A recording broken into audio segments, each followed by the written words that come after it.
നല്ല ബ്രെഡും chicken സ്റ്റൂവിൻ്റെ recipe നോക്കിയാലോ? എങ്ങനെ ഉണ്ടാക്കാൻ നോക്കാം. കുക്കറിലേക്ക് വെളിച്ചെണ്ണ ഒഴിച്ചു കൊടുക്കുക. അതിലേക്ക് സ്പൈസസ് ആയിട്ടുള്ള ഏലക്ക, ഗ്രാമ്പൂ, പട്ട ചേർത്ത് പിന്നെ സവാളയും കൂടെ ചേർത്ത് വഴറ്റി കൊടുക്കുക.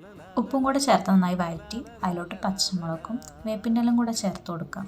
പിന്നെ പൊടികളായിട്ട് കുരുമുളകും ഗരം മസാലയും കൂടെ ചേർത്ത് കൊടുക്കാം.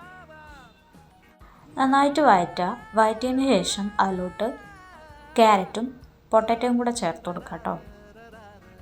എന്നിട്ട് നന്നായിട്ട് മിക്സ് ചെയ്തെടുക്കാം. എന്നിട്ട് ചിക്കനും കൂടെ ചേർത്ത് കൊടുക്കാം കേട്ടോ. നിങ്ങളുടെ ഇഷ്ടത്തിനനുസരിച്ച് ചിക്കനോ ബീഫോ എന്ത് വേണമെങ്കിലും ചേർക്കാം. ഞാൻ ചിക്കനാണ് ചേർത്തിട്ടുള്ളത്. തേങ്ങ ചിരവി തേങ്ങാപ്പാൽ എടുക്കണം കേട്ടോ. 1-ാം പാലും 2-ാം പാലും രണ്ടായിട്ട് എടുക്കണം.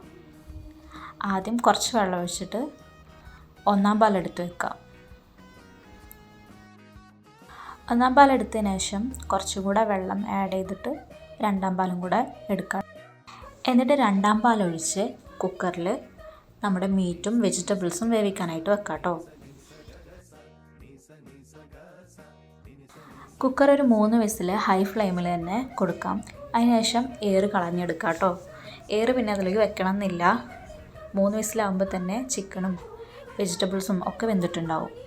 കുക്കർ തുറന്ന ഉടനെ അതിലേക്ക് 1-ാം പാലും കൂടെ ചേർക്കാം കേട്ടോ. പിന്നെ നല്ല നെയ്യിൽ അണ്ടിപ്പരിപ്പും മുന്തിരിയും നമുക്ക് വറുത്തതിലോട്ട് ഒഴിക്കാം. ഞാൻ മുന്തിരി മാത്രമേ ഇട്ടിട്ടുള്ളൂ, എൻ്റെ അടുത്ത് അണ്ടിപ്പരിപ്പ് ഉണ്ടായിരുന്നില്ല. പിന്നെ ബ്രെഡ് നന്നായിട്ട് ആവി കയറ്റിയെടുക്കാം. ആവി കയറ്റിയെടുക്കുമ്പോൾ ബ്രെഡ് നന്നായിട്ട് സോഫ്റ്റ് ആവും. അപ്പോൾ ഈ കറിയും കൂടെ ഒഴിച്ച് കഴിക്കുമ്പോൾ അടിപൊളിയാണ്. അപ്പോൾ നമ്മുടെ ബ്രെഡും ചിക്കൻ സ്റ്റൂ കറിയും റെഡി ആയിട്ടുണ്ട്. ഇങ്ങനെ ഒന്ന് ചെയ്ത് നോക്കൂ കേട്ടോ, നല്ല ടേസ്റ്റാണ്. അഴകാർന്നൊരാടകൾ നെയ്തു തന്നു.